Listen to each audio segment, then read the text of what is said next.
There are so many things about my Korean ancestry that I am proud of and that I love. But this discourse with Southeast Asians gobbling up the South Koreans, as a Korean American, I am here for it. I have been told by so many people, whenever the topic of me going to Korea comes up, that I would not be accepted, okay? Because it is very obvious that I am Korean American. And growing up, yeah, it was like an identity thing, right? Because you're not American enough for the white and the black kids. But if I were to go to Korea, they wouldn't like me either because I am too dark and my skin like the freckles.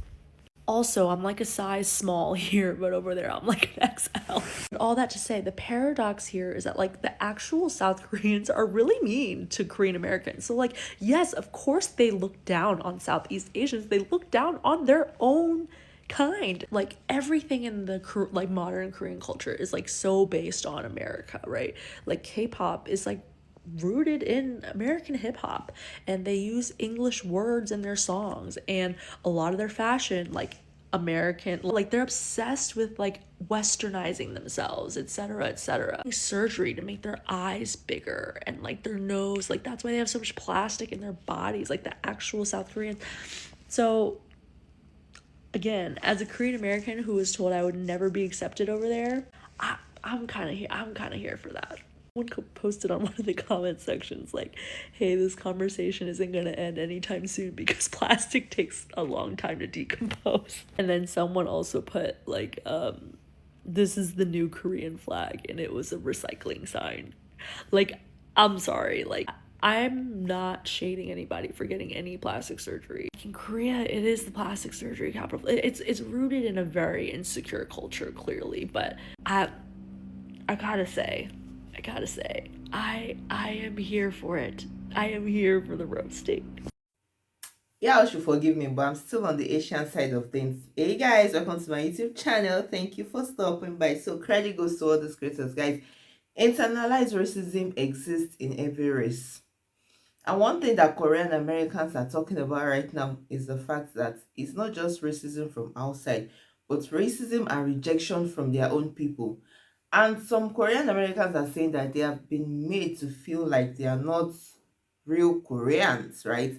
They talk about how sometimes when they meet Koreans from Korea, they are treated differently the moment people realize that, oh, they grew up in America, right? And people question their Korean identity. They say things like, oh, you are basically American, or you are not even Korean. And some even laugh at their maybe Korean language skills, especially when their Korean is not perfect. And for so many Korean Americans, right, this creates a feeling of being stuck between two worlds, because in America, they are obviously seen as Asian or maybe Korean, as the case may be. But when they interact with Koreans from Korea, especially in Korea, they are seen as Americans, like outsiders. And some Korean Americans are saying that this has been happening since they were children. Like they basically remember being maybe corrected harshly, or being judged, or being made to feel embarrassed about their accents, the way they speak. Some of them have been told that, oh, you don't understand the Korean culture enough. And all those experiences make them feel rejected by their own roots. Like, so much for support, right? And I mean, many of them did not choose this route. Their parents left Korea to build a better life, and they were raised in Korean homes with Korean parents, Korean food, Korean tradition, right? According to the situation. And being Korean is still part of their identity. But many of them were made to feel like they lost their place just because they grew up somewhere else. And I mean, this happens not just to Koreans, but to every single race. And I feel like it's not really that deep. I know that those things have a history, right? They have a root cause. And many a times it's so difficult to solve these issues because people have been so indoctrinated and told a lot of things that is so hard for them to unlearn. Or maybe they just don't want to unlearn it, guys. Is it that hard to treat people with respect and dignity, especially people from your own kin? Let me put it like that, right? People from your own country, people from your own ethnicity, and all of that. Is it that difficult? But guys, these Korean Americans are also here for the siblings tea and drama. Let's see what the creators have to say, and I'll see you soon. Whenever I make a video that's critical of Korean culture, I always get a bunch of angry Korean people in my comments calling me all sorts of stuff, but mainly that I'm just like a big dumb Korean American, which may or may not be true. But I think there's a big misconception as to why I have these opinions. It's not because I hate Korea. It's actually the complete opposite. Coming from the US, you learn from history that the people that were the most invested in progress and change were also the same people that were most critical of societal norms, most critical of the government. And it's not because these people hated the American people, it's because they wanted better for the people. And on the other side, you have a bunch of people who have this like blind patriotism and nationalism. And I mean, set aside for the fact that that's just like bootlicking behavior, to me, that's like a huge evidence of apathy. Those people don't care enough to see progress forward because they're completely content with the status quo. You know, they're totally happy with the way things are. But when we're talking about Korea, the way things are not good. You know, some things are more obvious than others, but I think when you live in a homogenous society and you're a part of that majority, it's inevitable that you're going to have blind spots because some observations can only be made from the outside in. Like if we go back to US history, the most comprehensive critiques of white supremacy, they didn't come from the in group, right? They didn't come from white people. They came from black people and other people of color. Because even though they experienced the consequences of the system, they were not part of the system themselves. Similarly, like the most comprehensive critiques of the patriarchy are not going to come from men. Inherently, they're going to come from women because by virtue of being on the outside, they have the most clarity, right? They can see the full picture. So as a Korean American, when I voice these critical opinions of Korean society or Korean culture, you know, my perspective isn't rooted in how Korean people think I am or I'm not. Whatever value that this perspective might bring, it inherently comes from the fact that I'm coming from the outside. It just so happens that I have a vested interest in Korea because I'm just as much Korean as I am American, whether they see me that way or not. I want to weigh in on this beef between Southeast Asians and Koreans. And many of you know I'm half black and half Korean. I was born there, lived till I was 12. And my mom and my grandma gave me up for adoption to America because of the racism. So to my fellow Koreans, y'all need to knock that shit out. I mean, historically, Koreans have always been racist and homogenistic. So there was, I think after the Korean War, the president wanted the country to be racially pure. So there were a bunch of us mixed babies left by American GIs in Korean society. And there's an adoption agency, Holt. I forgot their first names, but it was a husband and wife, and they were missionaries, and they started arranging for adoptions of these mixed babies to America. And in doing so, they allowed for adoptions of about 250,000 of us, and many of those children were actually full-blooded Koreans because the demand for these babies just got bigger and bigger and bigger, American consumerism. So they started like stealing babies to adopt them to America. So the parents, again, after the war, the entire country is impoverished. Parents can't afford to take care of their kids. And they had a system where they could bring them to the orphanage for a few months. I think 6 months was the limit. And then they had to come back and claim their kid after they got their life together, right? But many of these parents were told that the kids were just gone. Like they said, either the kids ran away or they died if they were babies. And they created false records for the adoptive parents.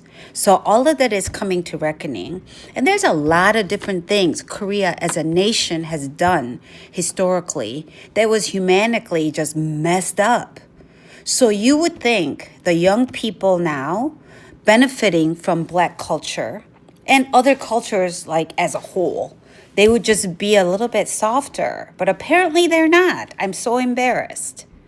I don't even know the exact details of what they did with this concert, bringing extra equipment and stuff when they shouldn't have. And I don't know and I don't care. I just know that if we're generalizing, Korean people as a whole are racist as fuck. And we all just need to quit it. You benefit from black culture like, I don't know, for like decades and decades. I mean, who owns the Korean beauty supply stores and who buys the beauty supplies? I mean, are you serious? Do you know that back in the day, before these beauty suppliers were mostly Korean, they would go through the villages in Korea, buy the hair from the girls, and come to America. And while the banking system wouldn't give American black folks loans to open businesses, but they gave it to the Koreans because Koreans were always kind of that model minority thing. And it's really not the model minority where they're just classy and listen to everything. They're just conniving. They're talking about you. They're talking shit. If you're an American person that thinks Korean people are the best or the classiest of all the Asians, they're just the best at like pretending and talking behind your back and using you for what you're bringing to the table, like black culture.